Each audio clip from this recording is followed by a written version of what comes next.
Today, I would like to address the tragedy that has not received nearly enough media attention, the brutal murder of Irina Zarutska. Here are the facts that many outlets have shamefully and intentionally failed to report until President Trump drew attention to it. On August 22nd, Irina Zarutska was stabbed to death on the rail system in Charlotte, North Carolina, by a savage career criminal. This is a public transportation system that many in the area use every single day to go to school and work. Irina was on the train that night traveling home from her job at a pizzeria, still in uniform from her shift. This beautiful, innocent 23-year-old young woman was a Ukrainian refugee who had recently fled her country for a chance at a safer life and a promising new beginning here in the United States of America. But tragically, a public transportation system in a major American city was more dangerous than the active war zone that she left. The president and the entire White House are praying for her family and friends during this unimaginably difficult time. But while we extend our thoughts and prayers, we must also seek justice for this crime and call attention to this heinous incident. Surveillance video of the killing was finally released to the public this past Friday. It shows the alleged killer, DeCarlos Brown Jr., pull out a knife, get up from his seat behind Irina, and prepare to thrust a blade into her neck before the released footage gets cut. This is pure evil on full display. The most enraging and unacceptable part of this story is that her death was entirely preventable. DeCarlos Brown never should have been on that train that night. In fact, he should have been behind bars.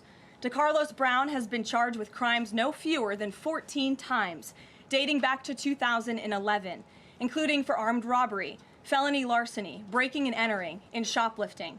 Brown had previously served 5 years in prison for a robbery with a deadly weapon charge, and he had also forfeited bonds 3 different times, twice in 2014 and once in 2023. Despite all of this past documented criminal history, when Brown was arrested yet again in January of this past year, a Democrat judge, who I will add was a strong supporter of former Vice President Kamala Harris, released this insane criminal once again without requiring him to pay any bail. He simply had to sign a written promise to return for his court hearing. Think about how crazy it is to ask a career criminal, someone who by definition repeatedly breaks the law, to just sign a written promise and come back again another day. This is madness. This monster should have been locked up, and Irina should still be alive. But Democrat politicians, liberal judges, and weak prosecutors would rather virtue signal than lock up criminals and protect their communities. And perhaps most shamefully of all, the majority of the media, many outlets in this room, decided that her murder was not worth reporting on originally because it does not fit a preferred narrative. Many of the journalists in this room spilled plenty of ink trying to smear Daniel Penny for defending a subway car from a deranged lunatic in New York City, but none of those same reporters lift a finger to write stories about an actual murderer. Here's the truth that every American must know. Too many innocent people across the country continue to pay the price of the failed experiment known as cashless bail that has been championed by the Democrat Party for years. All the way back in 2020, North Carolina's then Democrat Governor Roy Cooper established a so-called task force for racial equity and criminal justice. Sounds nice, but it's not.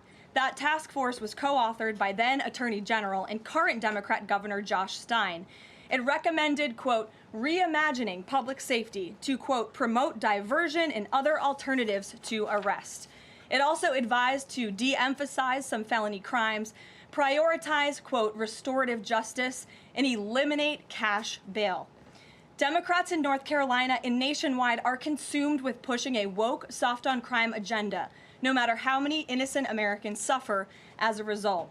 Instead of aggressively prosecuting and locking up violent criminals, the Democrat-backed cashless bail approach lets these criminals roam free in our country to offend again and again.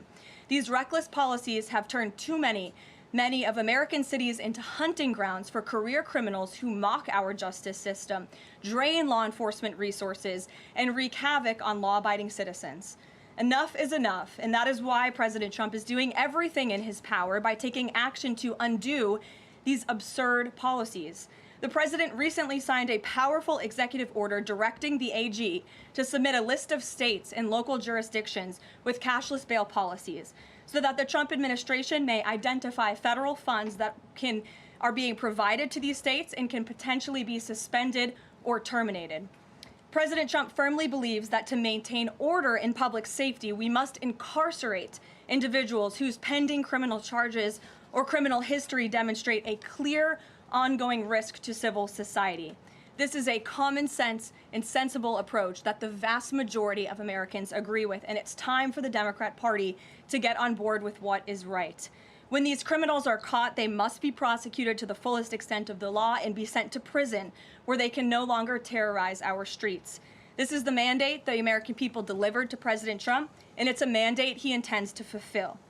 Staying on the topic of public safety, new preliminary data released today by Customs and Border Protection in August shows that President Trump has delivered the most secure border in American history.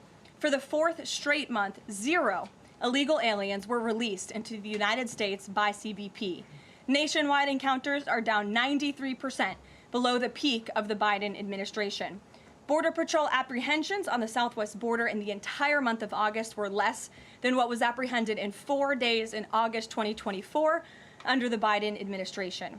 President Trump has ended disastrous Biden illegal alien invasion, and he sealed our border in record time, keeping this central promise he made to the